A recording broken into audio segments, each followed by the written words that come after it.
Hello dear students, welcome back to my channel physics SPC. Heat transfer का एक question. Bottom of a lake is at 0 degree Celsius and atmospheric temperature is -20 degree Celsius. If 1 centimetre ice is formed on the surface in 24 hours, 1 centimeter of ice, then the time taken to form next 1 centimeter of ice is solution। कि late करते हैं कि ये एक lake है, ये एक lake है ना, और इसका जो टेम्परेचर है वाटर का वो 0 डिग्री सेल्सियस है। ये वाटर है और सराउंडिंग जो टेम्परेचर है एटमॉस्फेयर का वो T is to -20 degree Celsius है ना।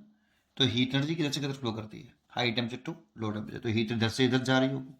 और जब हीट इधर से निकलेगी तो ये वाटर हीट एनर्जी रिलीज कर रहा होगा, तो इसका टेम्परेचर और तो घटेगा नहीं। 0 डिग्री सेल्सियस पर वाटर फ्रीज हो जाता है बेटा। तो ये वाटर जमना शुरू कर देगा। अगर ये रिलीज करेगी एनर्जी तो ये वाटर आइस में जमेगा, ठीक है, नहीं आइस बनाएगा। तो उसने क्वेश्चन में कह रखा है कि T बराबर 0 पर ये है लेयर है, इसका लेयर का एरिया पॉन्ड लेग का एरिया A है, और T बराबर T सेकेंड में, T टाइम में ये मान लो इतनी आइस जम गई, इतनी थिकनेस की आइस जम गई, ये आइस है। तो ये मान लो कुछ भी मान लो, इसे y मान लो, x मान लो, मैंने y मान लिया। y थिकनेस की एक आइस की एक लेयर बन गई ऊपर, ये टी टाइम में बन गई। अगर और आगे सोचें कि थोड़ा सा टाइम इंटरवल बढ़ाएं, थोड़ा सा टाइम इंटरवल बढ़ाएं, ऐसे यहाँ पे मैंने टाइम ले लिया t plus D T, very small time interval मैंने इंक्रीज किया। तो इतने टाइम इंटरवल में थोड़ी सी और आइस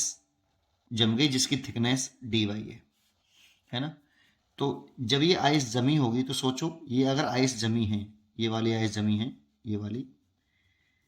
तो इसने भी तो हीट एनर्जी रिलीज करी होगी। जब ये आइस जमी होगी तो ये वाटर से जब आइस बनेगा तो ये हीट एनर्जी रिलीज तो करेगा, तभी तो आइस बनेगा। जो हीट एनर्जी रिलीज करी होगी वो ही हीट एनर्जी जो इस वाले थिकनेस में, ये डी वाई थिकनेस की जब आइस जब जमी होगी तो उसने हीट एनर्जी रिलीज करी होगी वाटर ने आइस बनने के लिए, और जो हीट एनर्जी रिलीज करी होगी वही हाई टेम्परेचर से 0 डिग्री सेल्सियस टेम्परेचर इधर मेंटेन कर रखा है, उधर -20 डिग्री सेल्सियस। तो हाई टेम्परेचर से लो टेम्परेचर की तरफ हीट ट्रांसफर होगी अकॉर्डिंग टू कंडक्शन। तो इसलिए इधर की तरफ हीट ट्रांसफर हो रही होगी ऐसे, और ये जो हीट ट्रांसफर होगी हो रही होगी डी क्यू, ये कहाँ से आई होगी, जब ये आइस जमी होगी वाटर टू आइस तो वो हीट एनर्जी रिलीज करेगा। तो कितनी हीट एनर्जी रिलीज करेगी, तो रिलीज्ड हीट एनर्जी ये लिखें तो डी क्यू बराबर, इसका मास लेंगे बेटा, तो ये स्मॉल डी एम लिख लेते हैं, D M into latent heat of fusion. छोटे से टाइम इंटरवल में छोटा थिकनेस की आइस जमी है तो छोटा सा मास मान लिया, D M into L F. अब डी एम कैसे निकालें, तो डेंसिटी इज इक्वल टू होती है मास अपॉन वॉल्यूम। तो मास तो हो गया डी एम, और वॉल्यूम लिखें इसका, तो डी एम इंटू वॉल्यूम। तो D M is equal to density into volume, volume लिखें, इसका मास लिखना है बेटा इस वाले का, क्योंकि डी टी टाइम इंटरवल में इतनी ही आइस जमी है और इसके आइस जमने से ही हीट एनर्जी रिलीज हो रही है, और वो heat energy high temperature to low temperature आपकी अकॉर्डिंग कंडक्शन के थ्रू ट्रांसफर हो रही है ऊपर। तो कितना लिखें, डी एम बराबर वॉल्यूम लिखें तो एरिया मैंने मारा है लेयर का ए, और थिकनेस हो गई है आपकी कितनी, डी वाई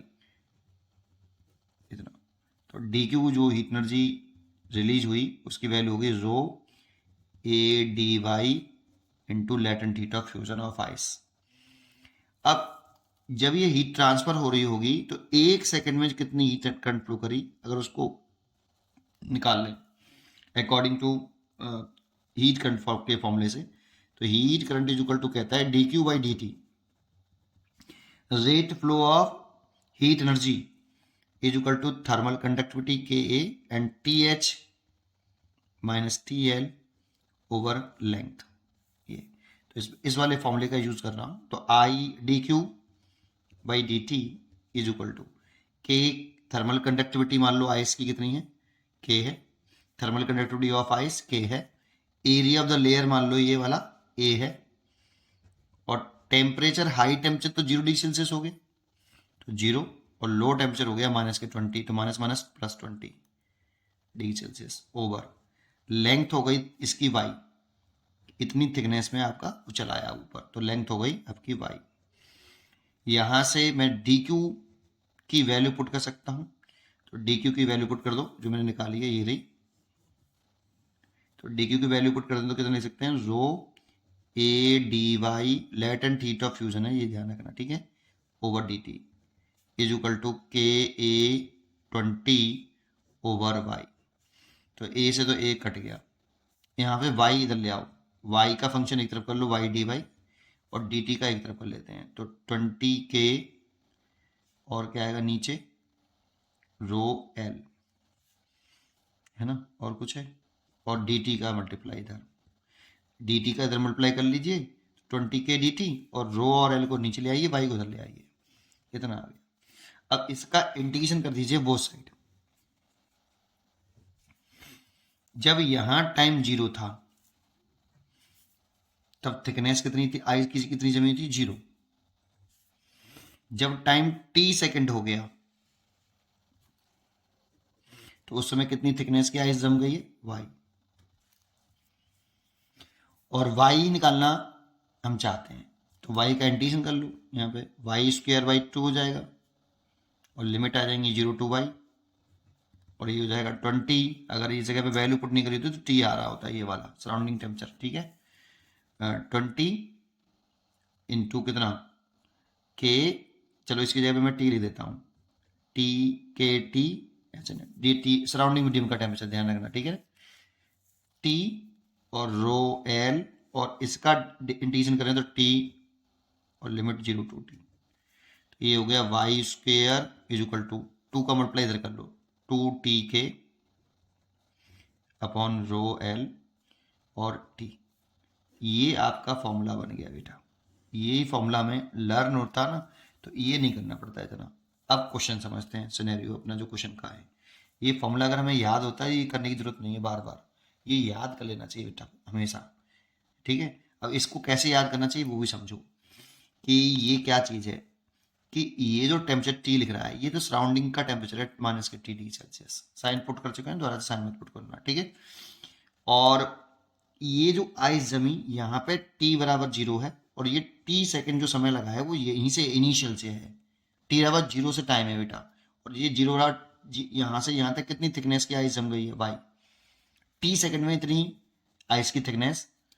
बनी है, ये आइस बन गया बेटा। इसमें ये जो t है तो सराउंडिंग मीडियम का टेम्परेचर है, k थर्मल कंडक्टिविटी है आइस की, रो डेंसिटी है आइस की, और l लेटेंट हीट ऑफ है आइस का, और ये वाई थिकनेस का बन गया है। अब पहले क्वेश्चन में जो फर्स्ट केस कह रहा है हमारा, वो क्वेश्चन कह रहा है कि 1 centimetre ice formed on the surface is 24 hour,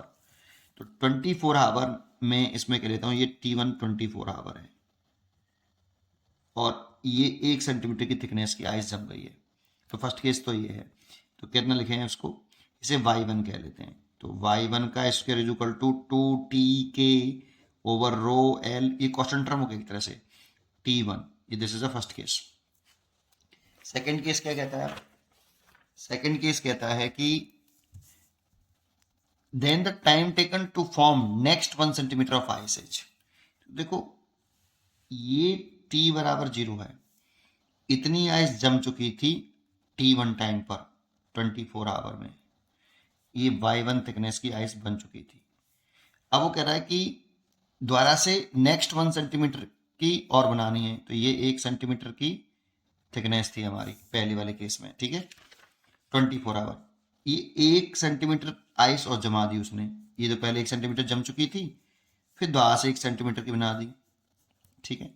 तो उसे कितना समय लगेगा ये पूछ रहा है, ये वाला यहाँ से यहाँ तक का टाइम पूछ रहा है हमसे, ये टाइम पूछा है। लेकिन मेरे को जो निकालना आता है ना, ये अगेन यहाँ से यहाँ तक 1 सेंटीमीटर है, ये वाली 1 सेंटीमीटर है नेक्स्ट, लेकिन मेरे को निकालना आता है 0 से, यहां से टी बराबर 0 और ये मैं मानूंगा y2 टी बराबर 0 पर y2 2 सेंटीमीटर हो गया और ये टाइम हो गया यहां से यहां तक t2। ये मैं पूछा नहीं है लेकिन ये मेरे को निकालना आता है बेटा। मेरे को जो ये टाइम निकालना आता है वो इनिशियल से निकालना आता है, इनिशियल से टी बराबर 0 से, और ये फॉर्मूला भी टी बराबर 0 का ही है, ठीक है। लेकिन पूछा हमसे ये टाइम है, तो पहले एक काम करते हैं, दोबारा से ये वाला फॉर्मूला हम लगा लेते हैं, है ना। तो क्या लिखें, y2 का square is equal to 2tk over rho l और टाइम हो गया t2। ये इक्वेशन नंबर 2 हो गई। अब दोनों का डिवाइड कर दो आप, फर्स्ट डिवाइड बाई सेकेंड, तो y1 का स्क्वायर ओवर y2 का स्क्वायर, ये देखो ये कट जाएगा, ये t1 और इधर t2 आएगा, क्योंकि दोनों में ये टर्म पूरा कांस्टेंट है ना। चलिए y1 की वैल्यू पुट करिए, तो 1 सेंटीमीटर रखिए, तो 1 सेंटीमीटर का 1 बटे और y2 हो गया आपका 2 सेंटीमीटर इनिशियल से, है ना। वैसे तो ये 1 सेंटीमीटर की बनता है लेकिन इनिशियल से लिखेंगे हम, तो 2 इसका पूरे का square is equal to t1 हो गया 24 आवर और t2 निकालना है, तो ये हो गया t2 is equal to 24 into 4 that means 96 hour. लेकिन ये आंसर नहीं है, क्योंकि ये टाइम तो इनिशियल से आपका 2 सेंटीमीटर है इसकी थिकनेस के लिए हो गया ये, लेकिन हमसे हमसे तो ये नेक्स्ट 1 सेंटीमीटर की कह रहा था ना, तो कैसे निकालें, इसलिए रिक्वायर्ड टाइम जो हमें चाहिए वो टाइम क्या होगा, t is equal to t2 minus t1 होगा,